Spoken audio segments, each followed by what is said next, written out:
और मारो इसे, ये इसी लायक है। अरे मारो यार। सरपंच जी, कालिया को चोरी करते हुए हम सब ने रंगे हाथ पकड़ा है। अब इसे गांव से बाहर निकाल देने में ही हम सबकी भलाई है। तो देर किस बात की है, अभी इसे धक्के मार के इस गांव के बाहर का रास्ता दिखा दो। अरे सरपंच जी, ऐसा मत करिए, मुझे एक मौका और दीजिए, मैं दोबारा कभी चोरी नहीं करूंगा। लेकिन गांव वाले उसकी एक नहीं सुनते और उसे मार मार के गांव की सीमा के बाहर निकाल देते हैं। हाय, मेरी कमर दर्द के मारे मेरी जान निकली जा रही है। हाय, कमबख्तों ने जम के धुलाई की है मेरी। अरे भगवान करे इनके गांव में भूचाल आ जाए, धरती फट जाए और सब गांव वाले उसमें समा जाए। चलते चलते कालिया जंगल में पहुंच जाता है। उसे वहां एक प्रयोगशाला दिखाई देती है। अरे इस जंगल में ये अजीब सा दिखने वाला घर किसने बनाया है, चल कर देखना पड़ेगा। कालिया प्रयोगशाला के पास चला जाता है। दो वैज्ञानिक प्रयोगशाला में बातें कर रहे होते हैं। बधाई हो डॉक्टर चमन, आखिरकार हम दोनों ने मिलकर एक ऐसी घड़ी का आविष्कार कर लिया है जिसे पहनकर कोई भी इंसान गायब हो सकता है। हाँ हाँ, तुमने बिल्कुल सही कहा डॉक्टर जर्माटो। अब कल सुबह ही हम इस जंगल से निकल जाएंगे, लेकिन उससे पहले आज रात के खाने का बंदोबस्त करते हैं। हाँ हाँ, मुझे तो बड़ी जोरों से भूख लगी है, चलो चलते हैं। दोनों वैज्ञानिक वहां से चले जाते हैं। उनके जाते ही कालिया प्रयोगशाला में दाखिल होता है।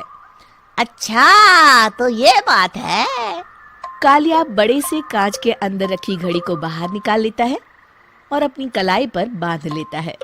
फिर घड़ी में लगा बटन दबा देता है। कालिया को एक जोरदार झटका लगता है।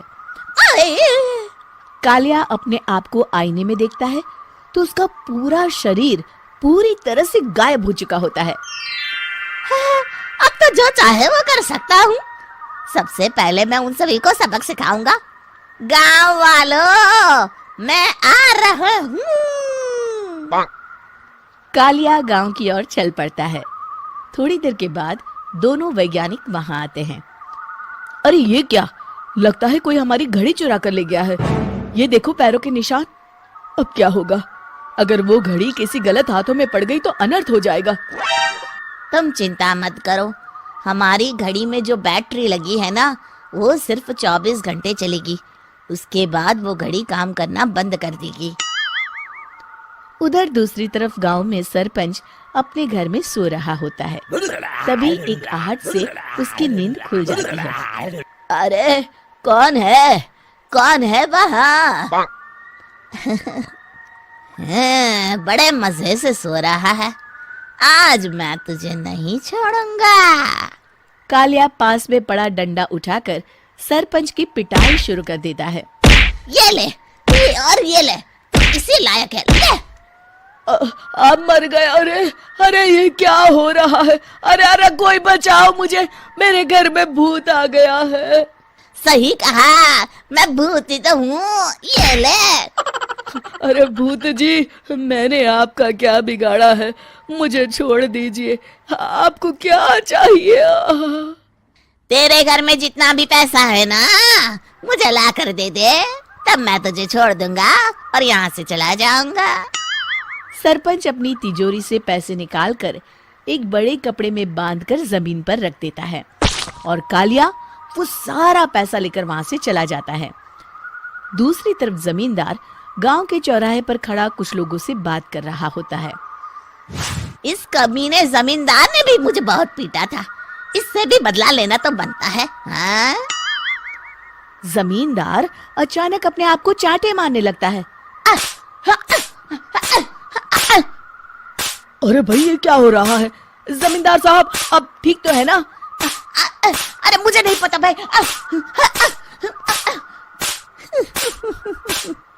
अरे मर गए रे, ये तो पक्का किसी भूत प्रेत का काम है। जमींदार के अंदर कोई भूत आ गया है, इससे पहले कि ये हमारे अंदर आ जाए। मनोहर भाई, अपनी जान बचानी है तो भागो यहाँ से। ये क्या? अरे बाप रे बाप, मुझे तो भूतों से बड़ा डर लगता है। मैं तो चला यहाँ से। अगली सुबह इस घटना से पूरे गांव में दहशत फैल जाती है। सभी गांव वाले आपस में बात करने लगते हैं।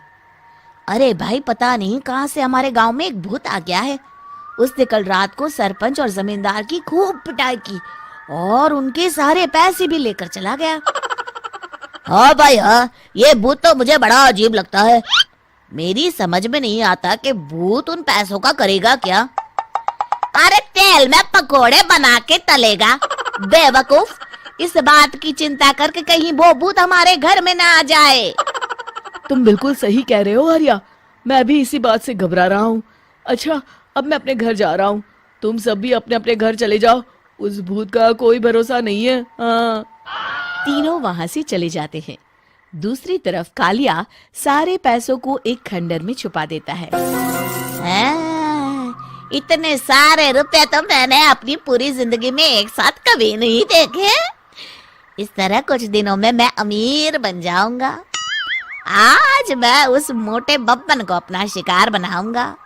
सुना है दहेज में बहुत सारे पैसे और गहने मिले हैं उसे। रात होते ही कालिया बब्बन के घर में घुस जाता है। हाँ, मिल गई तिजोरी। अब जल्दी से इसे खोलकर सारे पैसे निकाल लेता हूँ। अरे खुल जा खुल जा। खुल गई। कालिया पैसे थैले में भर ही रहा था कि तभी बब्बन उसके बगल में आकर खड़ा हो जाता है। भाई क्या कर रहा है? हाँ? अरे हट। अरे तेरी इतनी हिम्मत, मैं तेरे सामने खड़ा हूँ और तू फिर भी मेरी तिजोरी से पैसे चुरा रहा है। अरे मैं तो गायब हूँ, तू मुझे कैसे देख रहा है? कालिया अपनी घड़ी को देखता है।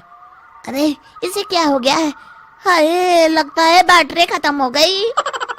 अच्छा, तो आज मैं तेरी बैटरी अच्छे से चार्ज कर देता हूँ। अरे भाग्यवान, जरा मेरा डंडा तो लाना। ये मोटा मुझे नहीं छोड़ेगा। अरे भागो। कालिया भागकर घर के बाहर जाता है। बाहर सभी गांव वाले हाथ में डंडा लिए खड़े होते हैं। अच्छा, तो तू वो भूत है? मुझे माफ कर दीजिए सरपंच जी, मैं आपके और जमींदार जी के सारे पैसे लौटा दूंगा और आज ही हमेशा के लिए ये गांव छोड़कर चला जाऊंगा। शिक्षा, बुराई ज्यादा दिन की मेहमान नहीं होती, एक दिन उसका अंत हो ही जाता है। अगर आपको हमारी कहानी पसंद आई हो तो हमारे चैनल को लाइक, शेयर और सब्सक्राइब जरूर करें।